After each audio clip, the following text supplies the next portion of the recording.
오늘 함께 나누실 하나님의 말씀 마가복음 4장 10절로 20절의 말씀입니다. 마가복음 4장 10절로 20절의 말씀 우리 한 절씩 교독하도록 하겠습니다.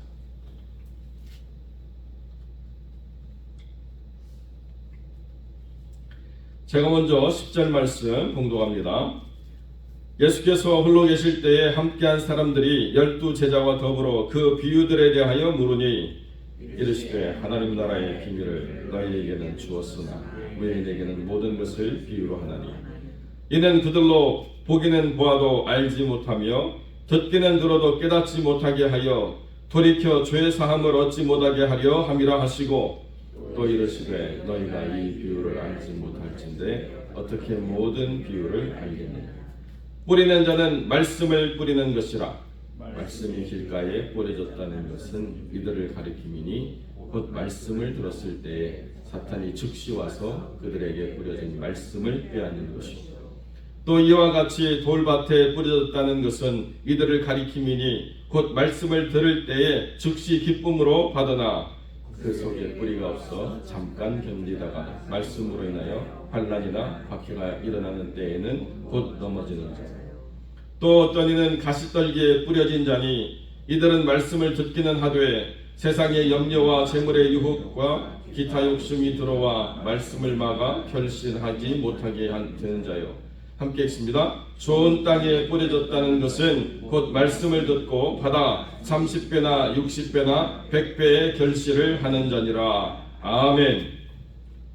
본문의 말씀을 가지고 하나님의 말씀 안에서 자라가라 라는 제목으로 이 말씀을 함께 나누도록 하겠습니다. 오늘 본문의 말씀이 우리에게 굉장히 중요한 이유가 두 가지가 있습니다. 하나는 신천지라고 하는 이단이 이 말씀을 가지고 사람들을 미혹하기 때문에 그렇다는 것입니다. 어떻게 이 말씀을 가지고 미혹하느냐? 모든 성경의 말씀이 다 비유로 되어 있다는 거예요. 비유가 아니고서는 예수님께서 말씀하지 않았다는 것입니다. 그리고 외인들은 비유를 깨달을 수가 없고 너희들에게만 이 비유가 허락되었기 때문에 그네들 말대로 이긴 자만이 비유를 알 수 있다. 그리고 이긴 자만이 그 비유 풀이를 누군가에게 전해줄 수 있다. 그러니까 모든 것이 비유이기 때문에 비유를 모르고서는 성경을 말할 수 없다라고 사람들을 미혹하고 있다는 것입니다. 그런데 그들이 비유 풀이를 들으면 꼭 어디 점집에 가서 사주 풀이하듯이 주역 풀이하듯이 그냥 자기의 추상적인 생각을 성경에 집어넣어가지고 그것이 주님의 뜻이라고 말하는 어리석은 일들을 벌인다는 것입니다. 오늘 본문의 말씀은 주님이 비유로 말씀하신 이유가 있습니다. 그 말씀을 하신 이유가 뭐냐?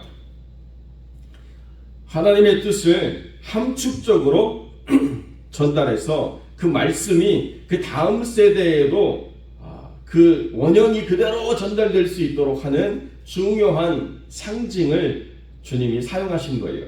그러니까 말씀을 문자적으로 막 외워가지고 그 다음 세대에 전달하려고 하면 힘들지만 그러나 비유라고 하는 상징을 이해하고 그 상징을 통해서 다음 사람들에게 전달할 때는 예수님이 이런 말씀을 하셨다라고 하는 것을 문자적으로 완벽하게는 전달하지 못한다 하더라도 그것은 다른 사명이 있는 사람들에게 하나님이 주시지만 그러나 그렇지 않은 제자들에게도 얼마든지 주님이 뜻하고자 하셨던 말씀의 핵심을 전달할 수 있게 하기 위해서 어떠한 상징을 가지고 비유를 가지고 그렇게 주님이 말씀하셨다는 것이고 두 번째 중요한 건 뭐냐면 그 비유는 더 이상 감추어지지 않았다는 거예요. 모든 비유는 다 하나님 안에서 명백하게 설명이 되어지고 다 드러나게 되었다는 것입니다. 요한계시록이 우리에게 아직도 드러나지 않은 말씀이지만 이건 비유가 아니라는 거예요. 이건 환상이라는 것입니다. 이것은 앞으로 일어날 일에 대한 명백한 증거지 어떤 것들을 빗대어 가지고 설명하고자 하는 것이 아니기 때문에 계시록의 비유다 이건 어리석은 일이죠.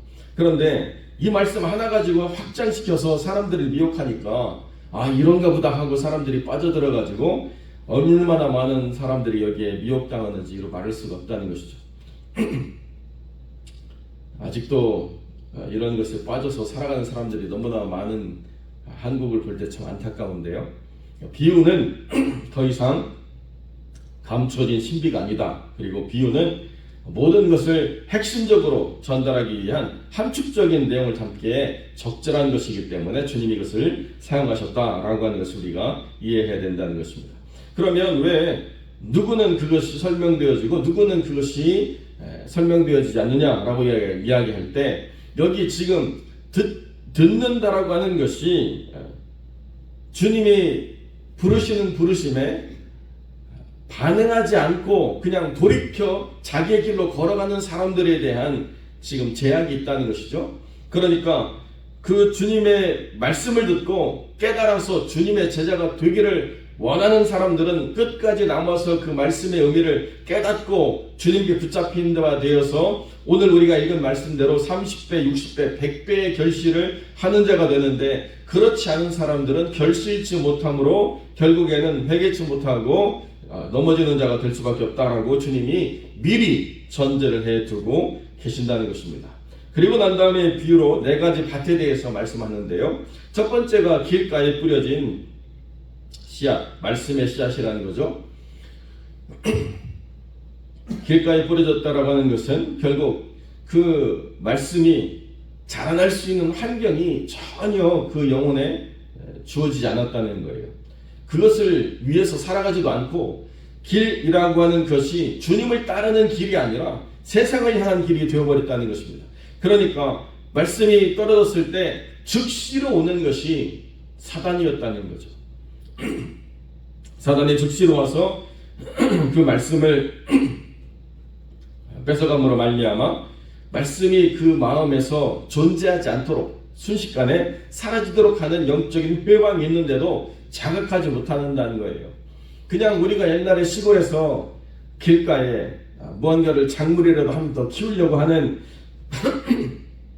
그런 마음에 노지재배 뭐 이런 거 우리가 생각하는 그런 생각은 전혀 맞지 않다는 거죠. 지금 주님이 말씀하시는 것은 하나도 말씀에 준비되어 있지 않은 영적 상태가 있다는 것입니다. 아무리 말씀을 전달하려고 해도 그 말씀을 듣는 그 즉시로 그 뿌리가 내려져야 되는데 말씀을 듣는 즉시로 사단이 와가지고 그 말씀을 뺏어가기 때문에 그 말씀이 전혀 그 속에서 전달되어지지 않는다라고 하는 것을 성경이 우리에게 보여주고 있다는 것입니다. 그러니까 말씀이 뿌려지는 그런 곳에 우리와 하나님과의 1대1의 관계만 있는 게 아니고 우리를 배방하려고 하는 존재가 그 말씀에 더 긴밀하게 반응하고 있다는 것입니다. 우리가 사단보다도 더 긴밀하게 말씀에 반응하는 삶이 되어지지 않으면 그러면 우리는 그 말씀을 뺏길 수밖에 없다는 거예요. 우리가 그 말씀에 적극적으로 반응하려고 하는 삶에 준비가 되어져 있을 때 말씀을 듣는 영혼들이 그 말씀으로 말미암아서 힘을 얻고 그 말씀이 내 삶에 유익이 되고 그 말씀이 내 안에 결실함으로 말미암아 하나님 안에서 내가 부유한 자, 믿음으로 충만한 자로 살아갈 수 있는 그 삶을 누리도록 하나님이 역사하시는데 말씀에 대해서 전혀 받을 준비가 되어 있지 않으면 아무리 좋은 말씀을 하나님이 전달해 주셔도 내 것이라고 인식하지 못한 채 뺏겨도 아깝지 않다라고 생각하는 어리석은 삶을 살게 된다는 것입니다. 그러니까 우리가 말씀을 묵상할 때나 말씀을 들을 기회가 있을 때에 영적으로 민감하게 하나님 앞에 설 수 있도록 하나님께 기도하고 말씀이 내 안에서 모든 단어 하나까지도 다 적용이 돼가지고 그 말씀을 내가 다 받겠다라고 해도 사실은 그렇게 우리가 말씀 안에서 모든 것을 피워낼 수 있는 존재가 아니라는 거죠. 그러나 적어도 오늘 이 아침에 내가 하나님 앞에 나와서 말씀을 듣고 기도하겠다라고 이야기할 때 이 시간에서 주님이 내게 말씀하시는 가장 중요한 핵심을 내가 놓치지 않고 그 말씀 속에서 내가 자라가야 되겠다라고 하는 분명한 깨달음을 주셔서 그것을 가지고 내 삶을 키워가도록 그렇게 하나님 이끌어 주시옵소서라고 하는 그런 준비된 자세가 굉장히 중요하다는 것입니다. 그러니까 말씀 안에서 내가 깨어서 사단보다도 더 예민하게 말씀에 반응하는 존재가 되는 것, 이것이 말씀의 첫 번째 훈련인데요. 그것이 되어지지 않는다는 것입니다. 두 번째는 즉시로 기쁨으로 받아요. 그러니까 무언가 말씀을 받을 준비가 되어 있고 영적인 민감성이 살아있는 거예요. 그러니까 그렇게 말씀을 받아서 이제 뿌리가 내려가는데, 뿌리가 내려갈 때 저항이 있다는 것을 깨닫고 그 저항을 이겨내야 되겠다. 그 저항을 끝까지 버텨내야 되겠다라고 하는 것을 해내지 못한다는 것입니다. 뿌리가 그 안에 있는 돌들을 밀어낼 수는 없죠. 그러니까 뿌리가 자라가기 위해서는 내가 그 돌들을 캐내야 된다는 것입니다. 내가 그 돌들을 캐내서 그 삶이 말씀 안에서 단단히 세워져가는 삶을 살아가야 되는데요. 그것이 되어지지 않는 이유가 뭐냐? 어려움이 닥칠 때, 환난이나 박해가 일어날 때 넘어져 버린다라고 성경이 표현하고 있습니다. 이것을 우리의 삶에서 다시 한번 표현해 보면, 불편한 일이 있고 또 힘든 일이 있을 때 자꾸 그 자리를 지키지 못하는 채 다른 것에 눈을 돌려요. 우리 권사님이 지금 기타를 배우시는데요. 사람들이 기타를 배우는데 굉장히 힘들어하는 게 뭐냐? 피아노처럼 도레미파솔라시도가 한눈에 쫙 들어오는 게 아니에요. 이거 기타는 왔다 갔다 해야 돼가지고 계명 외우기도 쉽지 않은 데다가 세게 누르지 않으면 소리가 뮤트가 돼가지고 띡띡띡 소리밖에 안 납니다. 그러니까 힘있게 꽉 눌러야 되는데요. 처음 몇 번은 그렇게 하지만 훈련이 되지 않으면 이내 곧 뻥이 들고 물집이 잡히고 또 심지어는 피가 나는 순간이 있기도 하죠. 그 고비를 못 넘기는 거예요. 고비를 넘겨야 그때부터 재미가 있고 그때부터 뭔가를 하는 것 같고 그때부터 하나씩 실력이 쌓여져 가는데 그 고비를 꼭 못 넘기고 하는 삶이 있습니다. 운동을 해도 그렇죠. 남자분들이 아니면 뭐 일을 한다고 그러면 꼭 운동 기구는 좋은 거 사요. 장비도 좋은 걸 삽니다. 근데 문제는 뭐냐면 활용을 못하고 항상 그게 나중에 남에게 돼요. 그 주변에 그것을 받으려고 벌써 줄 서 있는 사람들이 있어요. 이거 뭐 사는구나. 좀 있으면 또 나한테 오겠지. 막 기대하고 있어요. 이렇게는 안 된다는 거예요. 말씀 안에서 내가 어떤 것이 하나님의 감동으로 딱 봤으면 이게 나에게 기쁨이 되는구나. 동시에 이 기쁨을 내가 더 확장시키고 끝까지 지켜내기 위해서는 무언가 버텨내야 될 힘이 필요하구나라고 하는 것을 우리가 깨달아가야 된다는 것입니다. 그러니까 말씀을 받을 때 그냥 아무런 생각 없이 이게 기쁨이 되네. 이제는 기쁨이 되어지지 않네. 더 이상 새롭지 않네. 그러면 내가 다른 것으로 가야 되나? 이게 아니라는 거예요. 말씀이 기쁨이 되기 위해서는 그것이 깊이 있게 뿌리 내려야 되고 거기에는 강력한 저항이 있다는 것입니다. 그 저항이 내 안에서 일어날 수도 있고 누군가가 주는 불편함일 수도 있고 또 우리의 삶에서 말씀으로 말미암아 일어나는 변화를 내가 견디지 못하는 그러한 순간이 있을 수도 있다는 거죠. 그런데 바로 그때가 중요한 고비라는 거예요. 이 말씀에 대해서 자리를 잡아서 영원한 기쁨이 되느냐 아니면 또 새로운 것을 내가 찾아서 떠돌아다니는 인생이 되어야 되느냐라고 하는 그런 순간의 선택이 된다는 것입니다. 바로 그때 끝까지 내가 이 말씀이 기쁨이 된다라고 하는 이 사실을 붙잡고 말씀에 대해서 나를 주도하도록 말씀에 대해서 그 뿌리를 내림으로 그 말씀이 내 삶에 완전히 주인이 되도록 내가 이끌어가야 되겠다라고 하는 그 결단을 내릴 때 그때 바로 하나님이 원하시는 대로 결실하는 자의 삶으로 나아갈 수가 있다는 것이죠. 그런데 조금만 힘들면 자꾸 그 자리를 지키지 못하는 안타까운 삶을 보게 될 때가 있습니다. 그러니까 처음에 막 기쁨을 하다가 나중에 보면 시들해지고 더 심하게 시험에 들면 자주 뵙기가 어려운 상태로 빠져든다는 거죠. 그것은 다른 어떤 외적인 조건의 문제가 아니고 하나님께서 버티고 인내하는 삶의 훈련이 필요하다라고 하는 것을 스스로가 받아들이지 못했기 때문에 일어나는 일이라는 것입니다. 그리고 세 번째는 뭐냐? 세상의 염려와 재물의 유혹과 기타 욕심이 말씀을 받아들여서 잘 자라가는 삶에 침범할 때가 있다는 거죠. 하나님만 바라보고 말씀만 붙잡고 살아갈 때는 아무런 생각이 없었는데 베드로처럼 예수님만 바라보고 나면 물 위를 걷는 것도 가능했는데 갑자기 물을 바라보니까 초점이 흐려지고 관점이 바뀌니까 두려움이 찾아오고 그 두려움을 내가 어떻게 해결할 수 있는가라고 하는 문제로 자기가 그것을 자기가 해결해야 될 문제로 인식하는 순간 물에 빠져버렸다는 거예요. 그게 문제라는 거죠. 세상의 염려 있습니다. 재물의 유혹 있습니다. 여러 욕심 여전히 우리는 가지고 있습니다. 그런데 그것을 우리가 어떻게 해결해야 되느냐? 그것이 우리의 삶을 주도하지 못하도록 말씀만 붙잡고 말씀에 집중하면 우리가 그 문제를 해결하려고 하지 않아도 우리의 삶에서 그것을 위해서 소비할 시간이나 마음의 쓰임이 없기 때문에 말씀 안에서 결실을 할 수가 있다는 거거든요. 그런데 자꾸 이것을 내가 해결하려고 하는 문제로 인식하는 순간부터 세상의 그 염려를 우리가 어떻게 해결할 수 있겠습니까? 그리고 마음에 들어온 그 유혹이 나를 주도하는 것을 우리가 싸워서 이긴다라고 하는 것은 가능하지 않다는 거예요. 사단은요, 정확하게 우리를 분석하고 있습니다. 사단은 우리가 정확하게 어디에 마음이 가 있고 어느 시점에서 무너질 수 있고 어떤 것 때문에 염려하는지 너무나도 잘 알고 있다는 것입니다. 어떤 분은 거울만 봐도 시험이 들어요. 흰머리가 늘었네. 주름이 또 생겼네. 기미가 꼈네.